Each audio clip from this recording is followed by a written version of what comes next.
Good evening, iRacers. Welcome to Apex Racing TV's broadcast of the iRacing Grand Prix series. This is Season 2, Week 12, final week for the season. And this is all about finishing up those last couple of positions for the guys going for Pro.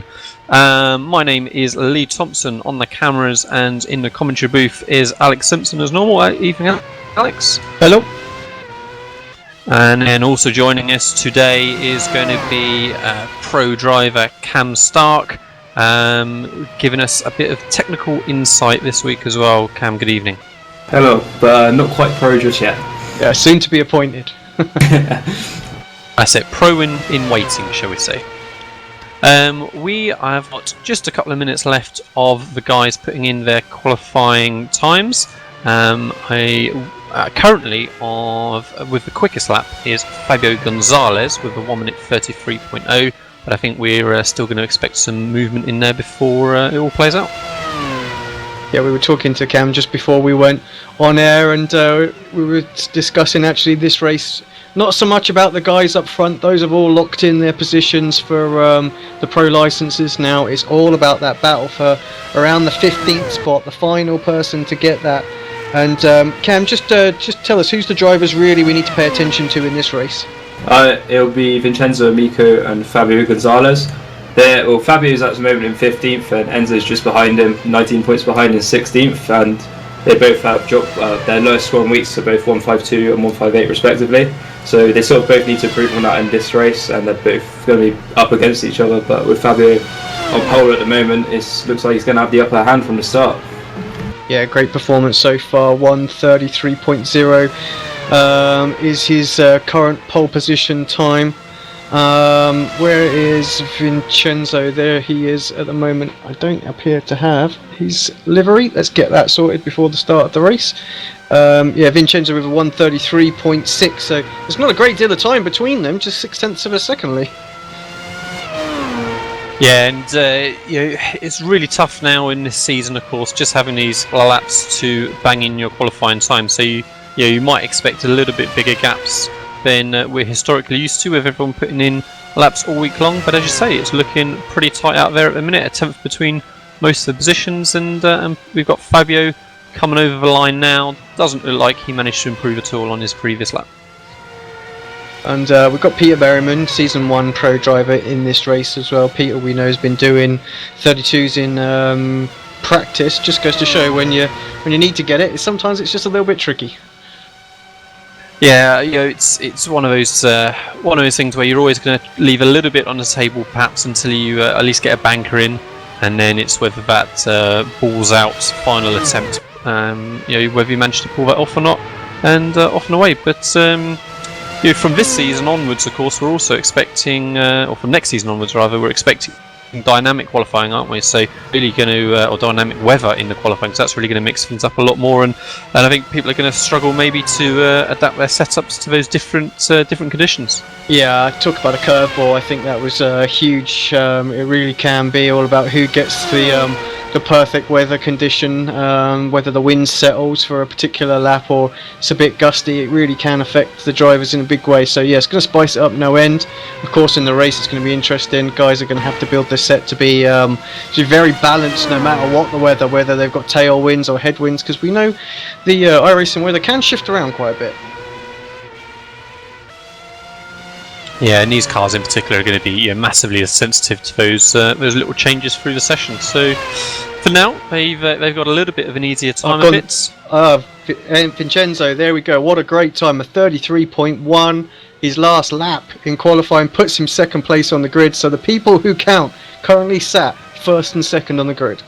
It's going to make for an interesting race, especially if both of them are on the front row. And Vincenzo's known to get some really, really quite good starts with his clutch. I don't even know what he does on the start, but he just launches the clutch off and then just gets a phenomenal start most of the time. So watch him probably be first as they reach the apex of turn 1. It'll be interesting also to see how maybe some of the other drivers in the field deal with knowing presumably that these two are fighting for that very important last spot. So arguably behind them, they've got quicker drivers over the course of the season. They're higher up in the season standings. So it'll be interesting to see how everyone interacts. Peter Berriman just steals that second place away from Vincenzo there on his last lap with .0 as well. So grid extremely close. Lee, do you want to just take us through that? Yeah, we've got a couple of people still running for now, so I'm perhaps going to hold off just for a moment. I'm seeing Daniel Bieder on what looks like a fast lap, as well as Mark Ursel, and then we'll confirm the standings in just a moment. There's 1 minute left of the session. And in fact, Gonzalez looks like he's still pushing as well, so he's got an opportunity still to improve his previous best. Road America, guys, of course, has got to be one of the highlights of the season for the F1 guys. Certainly a track that I enjoyed, and hopefully it's going to be a good track for us spectating. We've got 3 heavy braking zones throughout the lap, and presumably, Cam, those are going to be their best opportunities for overtaking during the race. Yeah, definitely. The corner, or turn 5. If the corners are quite weird. Turn 1, 3, and 5 are basically turns 1, 2, and 3. But turn 5 to Canada corner and turn 1 will probably be where people will be looking to make the most opportunities of overtaking, especially during the braking zone of turn 5 after the long straight. So drivers are just going to be looking to hopefully not get too affected by the dirty air, so they'll be looking to make moves quite early on. Especially you'll see quite a few movers on the opening lap, I expect.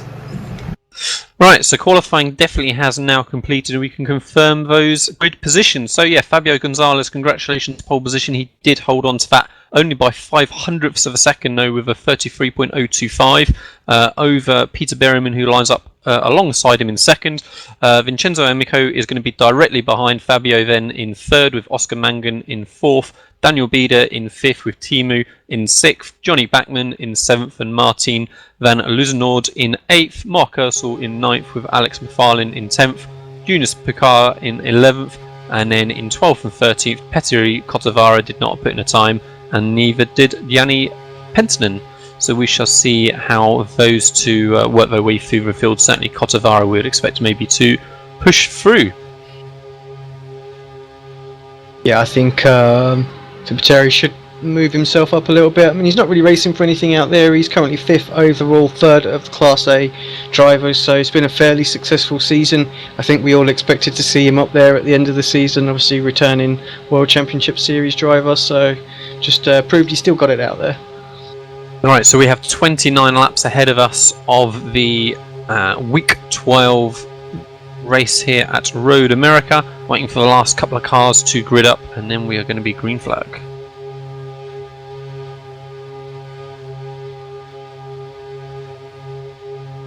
So Cam, have you seen these drivers racing through the season then? Who you putting your money on to get that last position, Fabio or Vincenzo?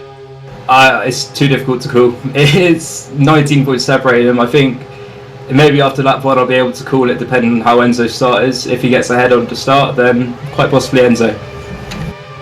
Here we go. Alright, revs are building. So green flag for week 12 at Road America. A good initial launch all round, but yeah, Vincenzo's pulling up alongside Peter Berriman already. They're looking like they're going to be 3 wide as they head towards the first right-hand of turn 1. Peter Berriman slots in behind. Vincenzo tries to go around the outside. He gets pushed a little bit wide, but hangs on to the side of a track. They're side by side coming into turn 2. Fabio's still got the inside line. Vincenzo tries to go around the outside. They're banging wheels as they go through the corner. And again, Vincenzo gets pushed a little wide and has to slot in behind. What a great start. Yeah, awesome start there. Peter having a little look. He's got a great run out of turn 2 as well. Those two battling. Yeah, Fabio Nothing covering the happening, inside line into turn 5. So Vincenzo still tries to hang on the outside, not make anything of it. Fabio again covers the inside for turn 6. Almost contact again between the right rear and the left front. And Fabio's got a little bit of breathing space for the first time in half a lap. Oscar Mangan in there, he's towards the back as well. If there's some crazy points up for grabs, he could well be in with in a little bit of trouble as well with the points. So if both of these guys jump him, so it's he needs to obviously go and make sure he gets a top 5 finish as well. Right, so quick run through current standings. Fabio has got a good second and a half gap over Vincenzo then in second. Right behind him is Peter Berriman in third, with Oscar Mangan in fourth, Johnny Backman in fifth, with Timu in sixth, Daniel Bieder 7th, Martin in 8th, Alex McFarlane in 9th, and 10th is Eunice Picard. Yeah, Petteri and Yanni there didn't actually start, and they're still not out there, so I dare say they've just got on there, made sure the strength of field's fairly reasonable size, and that the race split. So good on them for doing that, because we really needed that split race, and we have a couple of little blinkers out there as well. Right, so lap 1 completed. Fabio still looking to maintain this initial gap he's got. Peter Berriman looks like he could be coming under a little bit of pressure from Oscar Mangan. Again, I do wonder how it's going to play out with how aggressive some of these drivers are going to look to be with Vincenzo. Peter Berriman's got a good run ahead towards turn 5. Is he going to look to jig to the inside? He does. Under the brakes, gets alongside, completes the move, and Vincenzo's going to lose another spot if he's not careful, but just about gets a drive off the corner, and Oscar has to slot him behind. Yeah, Oscar tried, and he needed that really, I think. He knows he's under a little bit of threat. Definitely needs to stay ahead of Yoni Backman behind him, and Timu as well. Cam, just this stage of the race, obviously lap 2, position starting to settle it down. You said you wanted to make a call until then, so there you go. Right, I'm going to have to go with Fabio now he's out in front. Basically, Enzo, the majority of the races and the race he's done so far, pits a little bit earlier, 1 or 2 laps, and of course the overcuts notoriously and he's under pressure now, sorry. Oscar having a look. Sorry, carry on, Cam. The overcuts notoriously meant to work in the F1 car, so if Fabio is heavier than Enzo, as he has been in the previous races, then Enzo could be on the back foot here. I wonder if Fabio might have changed his strategy up. He's very quick, pulling away from Peter as well. Knowing that he was out front, that he just was going to be a little bit lighter and try and use that clear track ahead of him this race. Just might have just swapped it up a little bit for today. Yeah, I'll have to wait and see. I'm wondering if Enzo's it'd be a miracle if he did go to a 0 stop. After seeing a 0 stop work in the previous race that's just been, Enzo might have had a brainwave and thought, let's go do a 0 stop and see if it works. But of course, still early doors, so I'm not sure if anything like that's going to happen just yet. Yeah, so you said 0 stop works. Obviously, we're quite normal for 1 stop to work in this series, but Road America's such a long pit lane, and we can make it on fuel with just the 29 laps. So, yeah, how close was it? Is it going to be a battle, or is it much quicker on a no stop? If it was myself, I'd go for a 1 stop, because tyres would just be shot come the end of the race, and people on fresh rubber are going to be about half a second quicker. But if Enzo thinks it's going to work, he may have given it a shot. Yeah, a little bit slower that lap, but I'm not too sure. Sorry, Lee. Yeah, I was just going to comment on, like I say, the pace of a lap. So last time round, Fabio was a 35.2, whereas Vincenzo was a 36.7, which was including him being overtaken. But even so, the cars around are not too dissimilar. So does maybe suggest a difference in strategy, but we'll have to wait and see. If one of them was going to roll the dice and take a little bit of risk, and you would think perhaps it would be Vincenzo, just being that spot behind in the standings. So we have 20 odd laps to find out. Just on board with Yoni Backman here. The FW31 sound is probably drowning us out, something chronic at the moment, but he was starting to close in on the back of Oscar Mangan there, and let's give Enzo just a little bit of space as well, but all of a sudden they separated as I jumped on board. Yeah, and the whole field just beginning to get their footing a little bit and maybe string out a little bit. We've got a little bit of separation between the top, we've got 6 cars, and then a little bit further back then to Alex McFarlane in 7th, with Daniel Bader hot on his heels in 8th place. Yeah, McFarlane, I haven't seen too much of McFarlane this season. Cam, do you know, have you raced against Alex much this season? Can you tell us a little bit about him? I raced against him once. Looking at his results, he's more of a MX5 man like Jesper. Seems to come over from the F1 to the F1 car from there. I think he's only done about 3 tracks this season. He's just giving it a bit of a shot, just trying it out, maybe for a run at Pro next year. But yeah, he's fairly new to it, still learning the ropes. Doing pretty well out there, I have to say. Daniel Bieder obviously looks locked in for his pro license as well, so keeping him at bay. Bieder's just outside of the pro. No, yeah, he is. Sorry, he's just outside. He's outside chance to get pro, so McFarlane's certainly holding his own against someone who could have had a chance at pro this season, so looking good for the future for him. Yeah, getting myself confused with Diego Oliveira. I don't know why I confused those two, but I do. Also, wanted to quickly touch, because we didn't mention it when we introduced you as well, but Indy 500, good result for you there, mate? Yeah, it was quite pleasing. 8 thousandths of a second was fairly close, so good to have that to my name. But it was a fun race overall, so I was pleased about that. Yeah, been a good season all round then. Pro license hopefully coming your way, and and the Indy 500 win. So looking at lap times again, it seems that Vincenzo is running a very similar lap time, so I think he's got to be on the same strategy as the cars around him. If anything, I would say he's, visually it feels like he's maybe closed up a little bit, but last time round he was just a couple of tenths off, but certainly the two ahead are not pulling away massively. So Fabio Gonzalez in first, with Peter Berryman sitting what looks pretty comfortably behind in second for now, Vincenzo then in third. Oscar Mangan's dropped back just a little bit in fourth, and if anything, he's going to be coming under pressure, it looks like, from Jonny Bachmann in fifth, and then we've got Timu in sixth, and then we've got that gap, as we said, to Alex McFarlane, who is running a second or so slower to the cars ahead, as is Daniel Bieder, as is Martin van Luzenoord, and then we've got a drop in pace again back to Eunice in 10th, and Mark Ursel recovering quickly in 11th. He must have had a problem in the opening lap, because he has closed very, very quickly. He's going to try and get a run now as they come to Canada corner on Eunice. Mark Ursel straight up the inside. He's running a good couple of seconds a lap quicker, and he is through up into 10th position. We've seen Mark on and off in the iRacing Grand Prix series through the I would say through the years now, because it pretty much has been. I think most people would know Mark more from the Star Mazda series, but very quick driver, drives for TNT Racing. At some point he's going to get his pro license, I would think. Yeah, he's certainly been there and thereabouts several times, as you said, throughout the seasons, and it's maybe sometimes the car wasn't quite as he wanted, maybe, and so the didn't sort of stick at it for a full season, maybe, or maybe it's not even something he's really looking at and just drops in when he feels like it. And to us on the outside, it feels like he's on the cusp. But yeah, certainly we know he can be very, very quick and can run with the very fastest guys around him.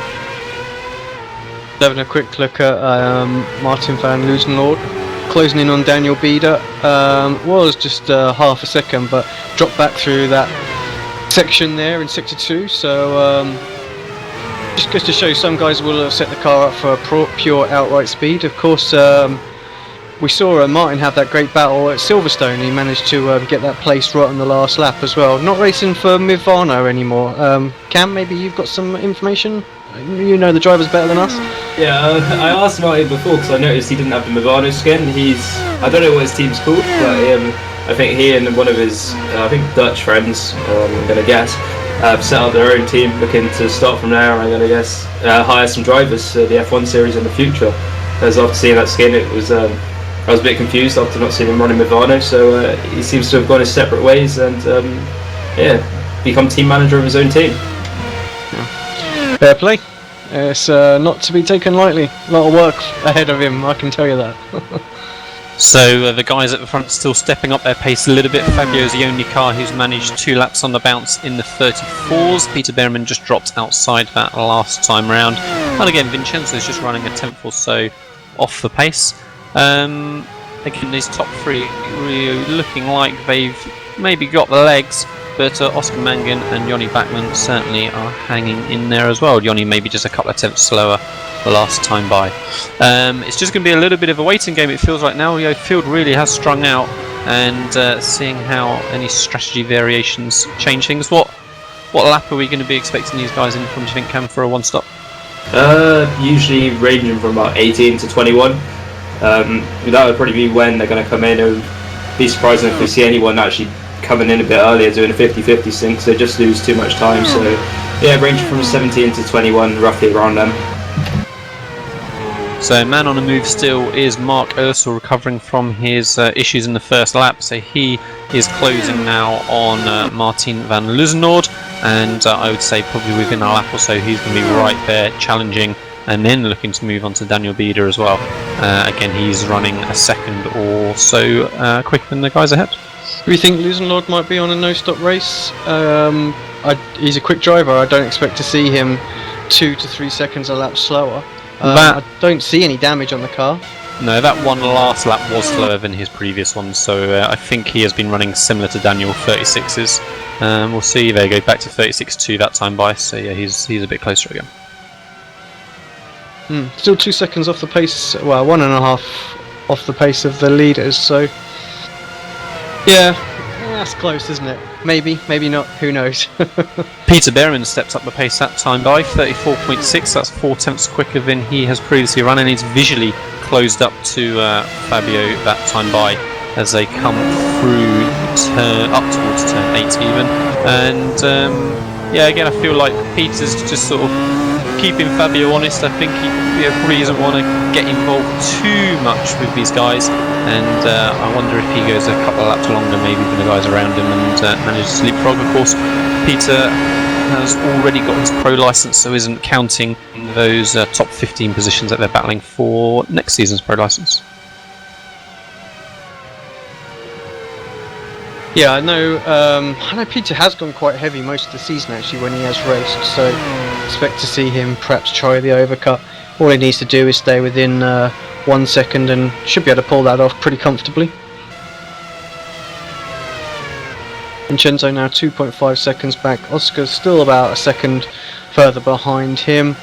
Yoni Backman just dropped to 1.5 second. Really what Vincenzo needs to do from here, he needs Oscar really to have some sort of instant or fall back behind Yoni. I mean... Vincenzo's span. Vincenzo's out. Not out, the span. Rear wing damage. He's just reversed across the track. Just about allows Timu to squeeze by. That easily could have been a lot worse. So yeah, unfortunate for Vincenzo there at the start of lap 9. But that is going to put him down into, I believe, 7th position for now. Did he hit the he's wall going quite there slowly or still, anything though. like that? Let's just have see if we can get a little replay of that. Yeah, Vincenzo is crawling along, so he is out of the race. Oh, he did hit the wall hard on his suspension there, so... So unfortunate for Vincenzo. Of course, this isn't the last race potentially of the weekend. If there's reasonable turnout, maybe later tonight and tomorrow, then there's still opportunities for him. But he was in a good, strong position at the start of the race on the grid, of course, and maybe that was his opportunity gone. But that does now allow Fabio and Peter to continue at it. Again, Peter has closed up again through this lap. He was 3 tenths quicker last time by, so I think we can see perhaps some movement coming up soon. Yeah, disaster really, because I think Cam, you can probably confirm this, but the strength of field races towards the end of the season started to fall off. Sundays are barely splitting, and this is probably the last split of the day, I would think. Yeah, the only time we've really had a split after this was at Watkins Glen when the splits were just everywhere. And usually Sunday gets one split at best, usually just 13 drivers in top split like this. So this one was even lucky to split, but come the last few races of the season, participation's dropped off, and yeah, it's just gone downhill. But still, the racing's been good, and points have been there if you manage to work up the good results. And looks like Fabio's going to reap rewards from this if he keeps it all together. Now he knows his main rivals sort of out the race, basically. What did you say the drop points are for those two guys, Cameron? You did say earlier on. 158 for Fabio and 152 for Vincenzo. So yeah, it's not going to take a particularly high split then. If they can get a top 2-3 position, then it may not take a huge amount to improve on that. But just watching a replay of an overtake here. Sorry, gents, as Mark Ursel puts a move on Martin van Loosenhout into turn 1. Pretty straightforward. Picked up the slipstream quite early on. Got the draft up the inside. Late on the brakes, just gets the move done. Martin's not really fighting him at all there. And next up for Mark Ursel is going to be Daniel Bieder. As we said, he is just a second and a half or so further down the road. Looks like Timu's dropped off the back of Yoni Backman a little bit more than he was earlier on, whether that was just from him avoiding action from Vincenzo, or dropping off a bit. Yeah, well, no, it was only about 3 tenths that he lost the last lap, so let's see what he does this time by. He's just about to cross start finish line. 1:35.0 for Yoni. I think Yoni checked up a little bit. I think we want to switch to the leaders, potentially for Peter having a run down into turn 5, Alex, so as they come off turn, well, technically turn 3, but actually Peter ended up losing a little bit on exit, and I think Fabio's got that covered as they head towards that turn 5. Of course, they've cleaned up that the track boundaries down into turn 5 now, haven't they? So you used to be able to be a bit cheeky and go right out to the wall on entry, but that does now get you off track, I believe. Yeah, it only took them about 6 years to do that, didn't it? So every season, everyone moaning about it. There was masses of posts in the Grand Prix forum section talking about it as well, and yeah, it was just a joke really at the end. So yeah, I think it was last season that they did that. Certainly wasn't this season. I think it was last season they finally sorted it out. And Mark Ursel is already past Daniel Bieder. I think Daniel must have had a little bit of an error because now Martin is right up his gearbox, which he definitely was not before. So we'll see if Martin manages to get a run as they head down out of turn 11 in a minute, down towards Canada Corner. But he's already maybe just dropped a little bit off through the carousel. So yeah, Mark Ursel up into 7th position. We wondered maybe if Martin was on a Here comes no-stop Martin, strategy. He's got a good slipstream.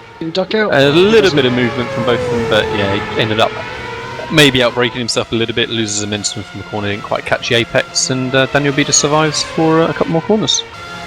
Oscar's made a mistake somewhere, just provided to have it. He just went off at the final corner actually, got a bit loose, and Backman's got past him. Take a little look at that back on a replay. I'm not quite sure what his lowest drop week is, but I'm sure he's going to cancel that out for this race and gain some more points so either way.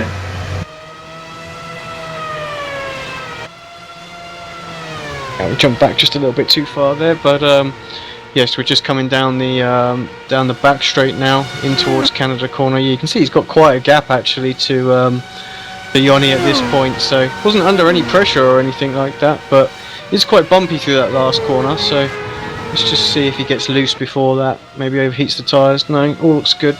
So he's also got a bit of left front wing damage from that incident he just had, so that's certainly going to happen with straight line speed. Yeah, it just sort of twitched on the exit. He didn't hit anything, so I'm surprised he got some damage off that. Maybe just like a bit of a phantom hit on the curb or something like that might fix itself up.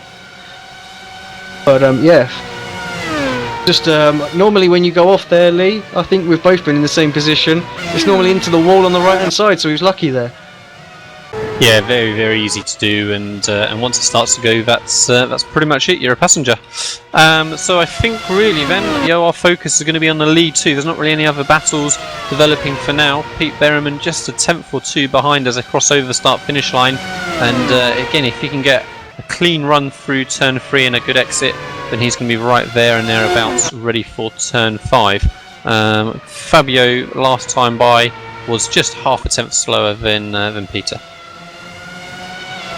Yeah, Peter definitely closer, 0.3 of a second. He will start to pick up the draft. Obviously, the new draft only sort of comes in from about half a second back as he has a little look in the braking zone. Just getting a question on YouTube, which is what happened to Enzo. Unfortunately, he lost it coming out of turn 1, Ricardo. So yeah, hit the spun and hit his suspension on the tyre wall there, and yeah, put him out unfortunately.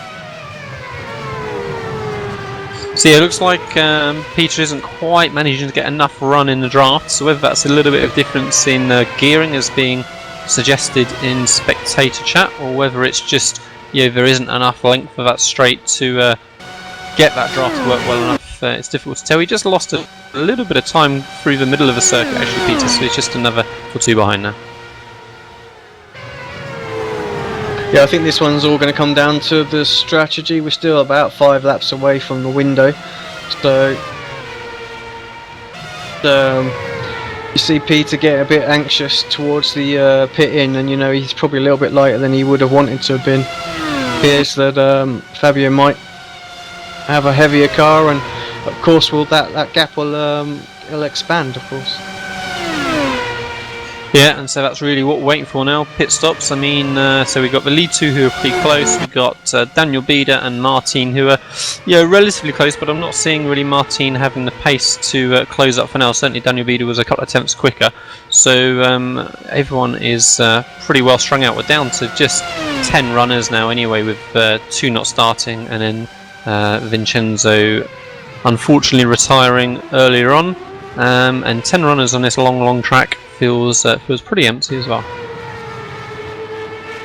Peter Berriman again really quite close to come through turn 6, but again it's going to be about the exits of corners for him, whether he can exit turn 3 to get a run towards turn 5, and whether he can really exit turn 11, the kink, to get a run down towards Canada corner turn 12. So they're coming up towards kink now, but again, Peter does maybe lose a little bit through the carousel, so maybe that bit of dirty air just generating a bit more understeer for him than he would otherwise like. Yeah, not flat out round there this season, so not like back in the good old days when we used to just be able to pin the foot to the floor. Yeah, so the guy's just struggling a little bit there, so the dirty air will definitely have a huge effect, but very close this time, surely through the last corner. Needs a good exit, looks pretty good. Definitely got an opportunity into turn 1, 3/10 of a second, 2/10 as it is on screen right now. Yeah, he closed massively at the end of the lap there. He's definitely got a run. Here comes Peter Berriman, moves to the inside. Fabio does not defend at all. I think he's going to break early, let him through, and he does. So Peter Berriman calmly takes that position. Fabio, disappointing from our point of view, but very sensible. He needs those points, doesn't he? He can't take any risks, and there's a couple of points lost there to Peter. Will be more than outweighed by the gain he has over Vincenzo by finishing what looks like a comfortable podium position if you can hang it together. So Peter Berriman through, Fabio Gonzalez down into second, Johnny Backman still in third, Oscar Mangan in fourth. Timu is looking like he's closing a little bit now on Oscar, so Timu's in fifth. He was 7/10 quicker last time by, so Timu is right there. Yeah, we'll keep an eye on Timu just for a bit. Again, Oscar really not got too much to worry about. This 4th or 5th place should give him enough points. The only issue is because we're light on numbers, is the points will drop very, very quickly as we go down the order, where if we'd have had a 26 car split race, then might have been 200 points all the way down to sort of 6th place. But thinking in 4th place, might only just scrape 190.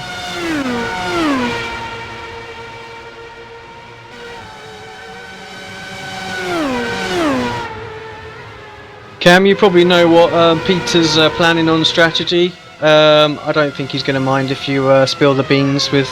Now we're closing in on the pit window. When are we expecting him in?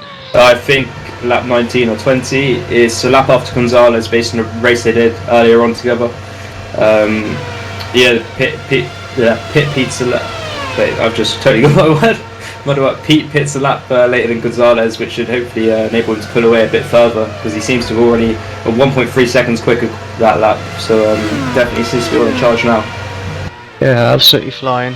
Was that the fastest lap of the race? I think it was, but he might have had a little off track because it hasn't quite counted. So yeah, he was 0.6 of a second quicker than anyone else on track that time by, so he's definitely stepping up the pace now. They're down to these last couple of laps of fuel.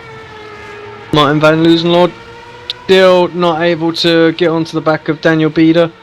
Lapping in the 135.8s, 135.9s. I'm still wondering about those two. They weren't all that quick in queue, but they weren't that far off of the front runners. So I'm surprised to see him lapping what's 1.5 seconds again. So. No, that's very true. I mean, Daniel Bieder was only less than 2/10 off the pole position. Martin only a bit more than that. So that is a good shout. I mean, they are. So where are they on track? They're about to come through the carousel in 8th and 9th, whereas the top four cars are already through Canada corner and coming towards the very end of the lap. So that's is a significant gaps, and they've not really had any particular issues during the race that we've spotted. So perhaps that is a good call. They're both running pretty consistent high 35s, and Martin has closed a fair bit in this last lap as well. Yeah, they're 27, 28 seconds behind Peter, and what are we talking? We're talking about 35 to 40 seconds for a stop here, Cam, somewhere around there. Yeah, I think it's around 35 to 40. Here comes Martin. Sorry guys. So Daniel Bieder defends down the pit straight. Martin got a much better run. In the pits as well. Out the final corner, and Martin's got the legs on him. Daniel Bieder's trying to hang on to the inside for turn 1, but just has to back out of it, and Martin continues around the outside. So they are up to 6th and 7th position now. Alex McFarlane also came into the pits that time as well, so a bit of a race on the pit wall for them. It would surprise me if they are zero stopping. Sorry for cutting you off there. It wouldn't surprise me if they are zero stopping, considering they are usually much more on pace than they are now. So be intriguing to see where they do come out based on Peter and Fabio at the front. 8.3 second stop for Alex McFarlane, 7.9 for Mark Ursel.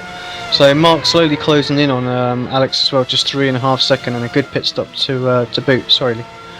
That's right. It was just to Behrman 6 tenths quicker again last time by, so he really has put the pin down, and he is going to be looking very comfortable post pit stop, assuming that all goes cleanly.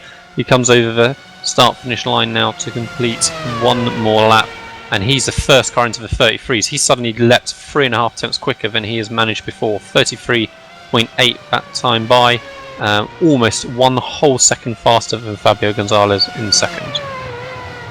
Yeah, not too far off of his queue time, less than 0.8 of a second, so, well, no, about 0.8 of a second. So, yeah, definitely got a pace, goes to show that he just didn't quite hook it up in queue. We're still expecting him, what's he going to be pitting in on the end of this lap, maybe the next lap, so we might see a really quick one this time. Wouldn't surprise me if Gonzalez actually dips into the pit this time, but we'll see in a few corners' time.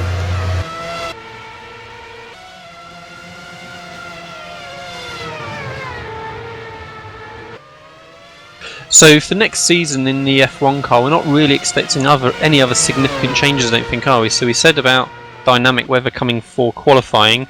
Yeah, there is a new tyre model coming out, but I don't think that's been applied to F1 car quite yet. I don't think there was any other alterations really that we were expecting. No, nothing. I don't think there's going to be any changes. I'm guessing most of their focus now is purely working on the McLaren, trying to get that car out and ready for. Well, it's not going to make it here for Season 3, that's been pretty clear. So for Season 4, the Pro Series, I think they're trying to do it, but they did say late summer. So yeah, I'm guessing end of Season 3, start of Season 4 is when they're going to try and release it. Yeah, I think everyone is well and truly looking forward to that. No doubt that will cause a short-term, mass influx cars into the pits. Yeah, Mangan and Fabio are both into the pits. Looks like Timu will actually jump, definitely Mangan, and don't really think he's going to jump Fabio too far away. So I say, it is this long trudge down pit lane here at Road America. It does feel like it just goes on forever. Fabio Gonzalez still not stopped. Sorry, Lusenord and Bida both coming down the front. Looks like they are actually going to jump both of those people in the pit, so if they're on a zero stop, it seems to be working well. Yeah, Manga's not even stopped in his box yet, so losing a lot of time. Huge jump. Front wing change as well, remember, for him, so that's going to add an extra few seconds on, so certainly a bad pit stop for Mangan. Yeah, 9.7. Interesting to see the difference in pace between fresh tyres and worn, but yeah, as you said, Daniel Bieder and Martin are long gone really, aren't they? Fabio is not too far behind, so Fabio's maybe got a chance of challenging, but not for anybody else. It's around at least half a tenth a lap with the brand new tyres compared to the old tyres that the guys ahead are going to be on, so they're really going to have a good defensive. It's a good defence for them to keep them behind if they do get up to them. I completely missed actually that both of those guys jumped Fabio as well, so yeah, Fabio all of a sudden under pressure. As we said, the points drop off quickly. This could end up only being like 160, 180 points depending on where he is. And of course, Peter still expect him to jump Timu, of course. The backman stayed out, and as has Valkyarby.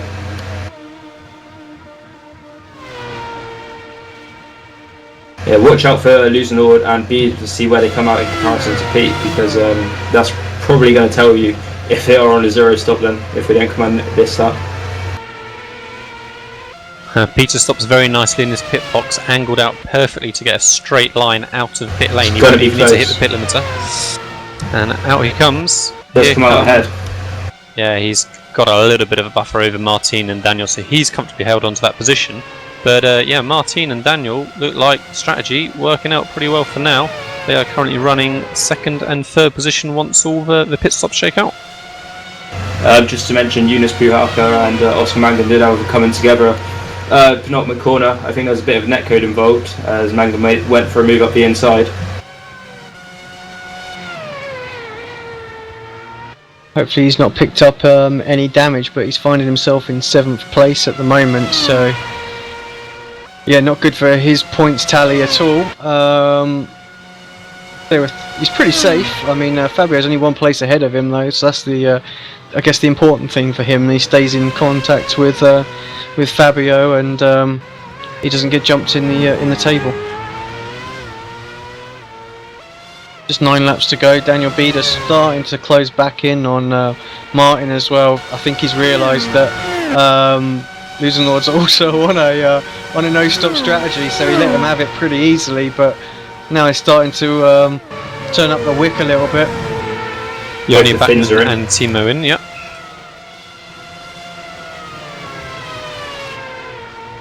Keep an eye on Gonzalez's, Bieder and Losing Lords time, because interesting to see how much he's going to catch up per lap, if he's going to catch up at all in his fresh tyres. So Martin and Daniel easily leap the 2 cars in pit lane. Timu's only just stopped as they flash by, and Johnny Batman is also passed by Fabio Gonzalez again, so they remain as they were. And Timu does jump him. Yeah, we thought as much. A couple of extra laps made all the difference quite comfortably in the end as well.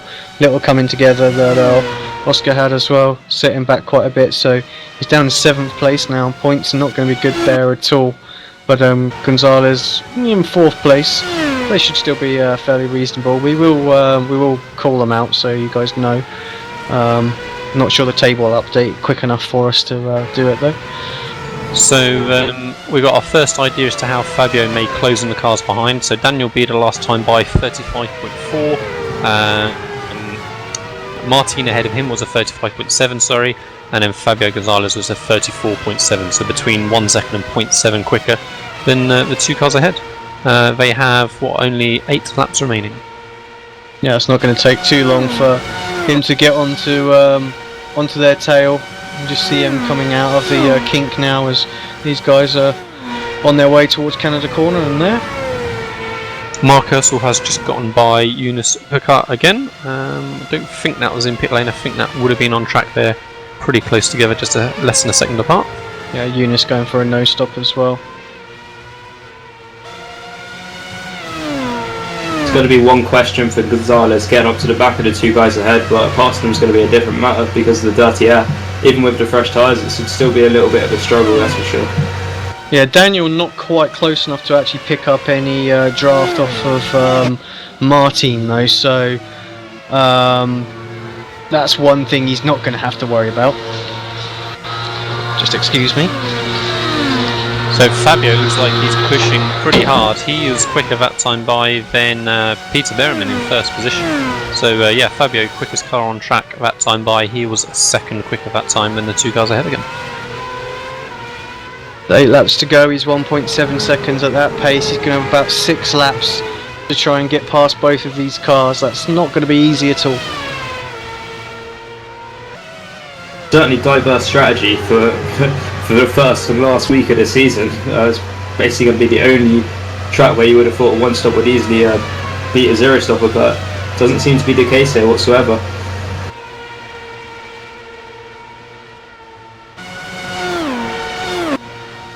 Yeah, I feel like it's maybe going to be fairly straightforward for Fabio getting past, although he's going to be in that dirty air with those fresh tyres. He's got some reasonably sort of quick corners that are exiting onto long straights, so primarily the carousel. You're on those fresh tyres, perhaps he can stay a little bit closer. Same at turn 3, turn 14 as well. So we'll see how that plays out for him, but he's visibly closing significantly all the time. So cars ahead again, 1:35.2 for Martin, 1:35.3 for Daniel, so they both stepped up their pace. So 34.7 that time for Fabio, so again more than half a second.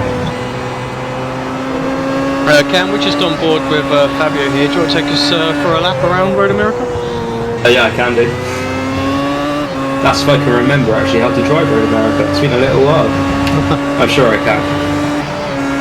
Vaguely, so apologies if I do get any of the stuff wrong. So obviously coming up to turn 5 there, we want to brake about a 2 board, obviously not going out where it gives you a 1x anymore, bringing it down to the 2nd gear, and these have just got a face full of the TNT racing cars. They come up the hill, bring it down into second or third gear, and the kink is just going to be flat out. Might not be for him because the dirty area is suffering, but seems to be fairly straightforward. And again, use the brake markers on the side just for the corner before the carousel. Bring it on to second, get onto the curb nicely so it drags you around. And the carousel, there will be a little bit of a lift around here, especially when you're in dirty air, whereas in quality you can just about take it flat out. So be careful the rear doesn't get loose, and obviously the kink, just a nice little right-hander taking it flat out. And if you come to the corner, one of the best overtaking opportunities. Maybe Fabio will be able to use this. Come to the end of the race, braking again, braking hard from 7th gear all the way down to second, trying to get a good exit as he's looking to catch up. And penultimate corner, just a little left-hand kink, flat out here. And then final corner, shifting down to third or second. And there you are, back onto the front straight. He's looking actually very, very good to catch up to speed. They did catch up quite a lot since we've had our eyes on him. Yeah, 0.8 of a second as they cross the line. 6 laps to go. That's about when I think we called it and said that he'd start to attack at this point. He needs to, of course, get within half a second to get any kind of slipstream effect. So probably next lap we might see him have a little charge, maybe into turn 1. Yeah, it'll be interesting to see if they've chosen anything significantly different with top gear as well, with them running with 2 cars ahead running a heavier car at the start of the race. You imagine they might have gone a bit shorter maybe on that 7th gear to not bog down too much, but we shall see. Fabio is right with Daniel now as they come through turn 7. Yoni Backman's only a few hundred metres behind as well. He's 3 tenths quicker than Fabio that last lap, so if Fabio does get caught back, then these guys are quite hard and they're going to lose a lot of time. Don't count Yoni out, but it's quite unlikely that he's going to be brought back into it. Yeah, the rest of the pack pretty much spread out. It really is this battle for what will end up being 2nd, 3rd, 4th, maybe 5th if Yoni can get there as well. But Peter away, 4.8 seconds. I have to say, Cam, I think actually he's proved that the no stop is equally as fast, if not a tiny bit quicker, because I think Peter definitely had the pace on Bieder and Lusenord in this race, but only 5-6 seconds back. Yeah, it's quite possible that as the result looks the way to go, although lots of drivers here he like comes. myself Fabio's got a good run. He's going to make a move into turn 1, goes to the inside. Daniel doesn't defend really. Fabio's just barely got his nose into the corner, but Daniel holds onto the outside line. I think Fabio's maybe a tiny bit cautious, it felt, on entry there. Fabio lines them up as they come through turn 3, tries to get a run down into turn 5 instead, but Fabio didn't quite get as far alongside as we would have liked, but I thought he was going to get that move done. He's closing a lot in the slipstream again, so here he comes turn 5. Daniel going to defend again? No. Fabio goes to the inside, much further alongside this time, and Daniel has to concede the corner. Took 2 attempts, but pretty clean. Martin now is his next target. Yeah, pretty comfortable pass there. And how far back is he? 1.9 seconds from Martin, so I think he'll get up to him, but it's only going to be perhaps 2 laps that he's going to do it in. So the time that those two lost while battling as well there has brought Yoni sort of back into it, 1.8 seconds behind, so he's definitely got the pace to close in on Bieder. So yeah, I think as far as the strategy goes, actually it's quite clear that at the end of the stint they're quite a bit slower, but it's very, very similar. There's not an awful lot in it. If you can have a clear run on the no stop, then you're going to be there or thereabouts at the end.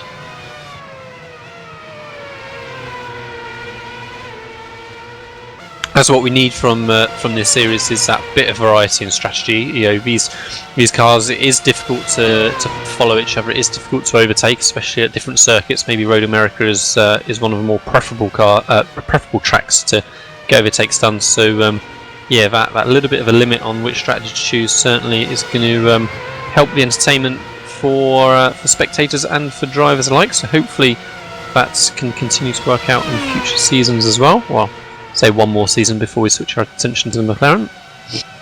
Yeah, I think next season's schedule, some of the races are a tiny little bit shorter, just because we're trying to get them all done within the hour. So that's qualifying and the race, so it doesn't take too much of a time commitment.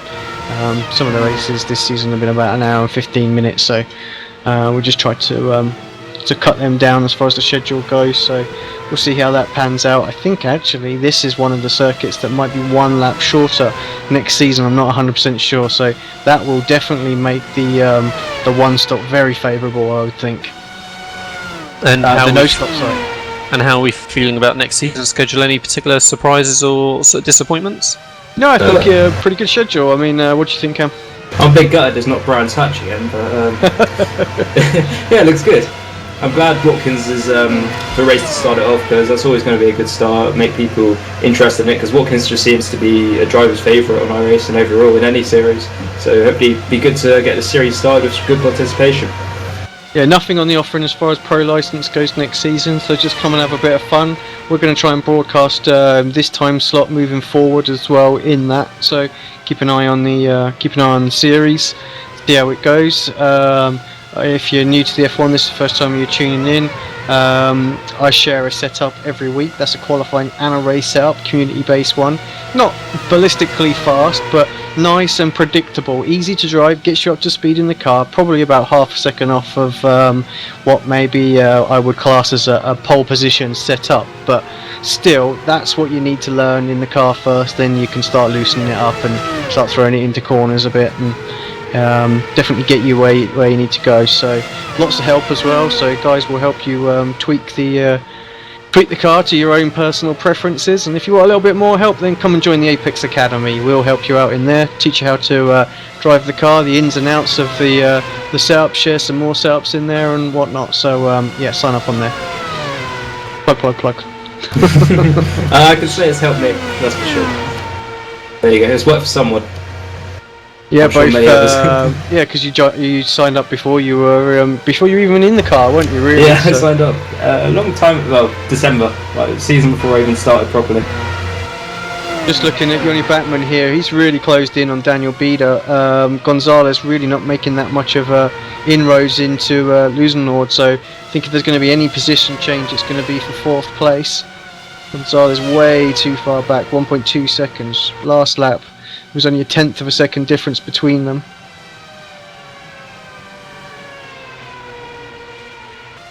Yeah, it feels like Martin's stepped up his a little bit as well, maybe. So good for him, making sure that position is going to be held off. Here comes Jonny Backman. Say one more, not even one more lap, one more straight, and he's going to be in a position to make that move. Yeah, closing in on the slipstream now, 2/10 back, sticks his nose out, can't do anything there, just a little bit too far back. Makes Bieder think about it though, so going a little bit more defensive, slow him down a bit more.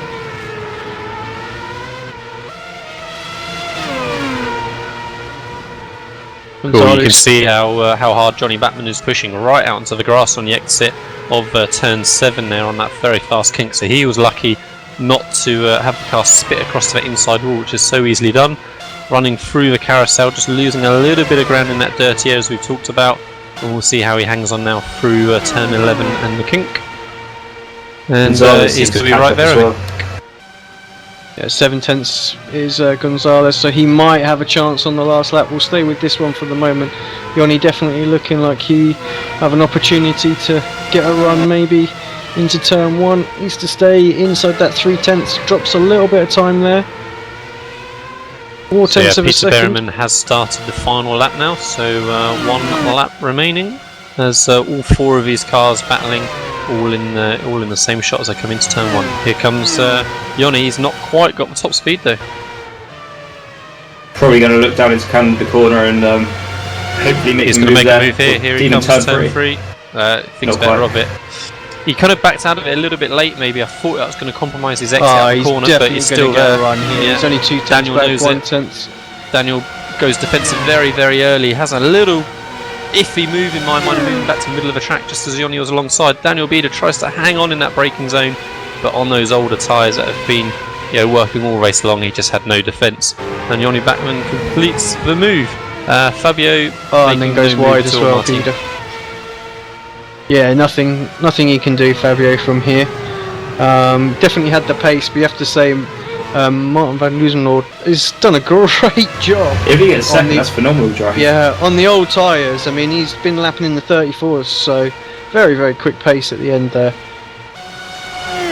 Yeah, and I mean, yeah, he's in the standings. He's currently on track to finish 4th. Let's not forget overall. So a very, very strong driver, and the sort of tactical decision, show that could have a big effect in his chances in the Pro Series when we come to Season 4. Because here comes back to 4 sorry, leg here races. comes Peter Berryman crossing the line, taking the victory. He hasn't had too much airtime once he's taken the lead, but he takes this race by about 11-12 seconds. Great result for him. Martin van Loosenlord, he celebrates, weaving across the start-finish line, and rightly so as well. He holds on, cunning strategy, no stop, gets him 2nd place ahead of Fabio Gonzalez. To be fair to Bieder as well, not bad, coming home in a top 5 place as well, making that work for him, although I'm sure the points won't be of how much he wanted for them, but we'll see soon enough. Few cars just to finish at the moment. We've got Alex McFarlane coming across. He's happy with that 8th place in top split, weaving around there. Maybe a driver to keep an eye on in the future. Mark Ursel had his problems at the start. It's 9th place. You already want a little bit more than that out of this race. I think he's the last one to cross the line because Harper's in the pit.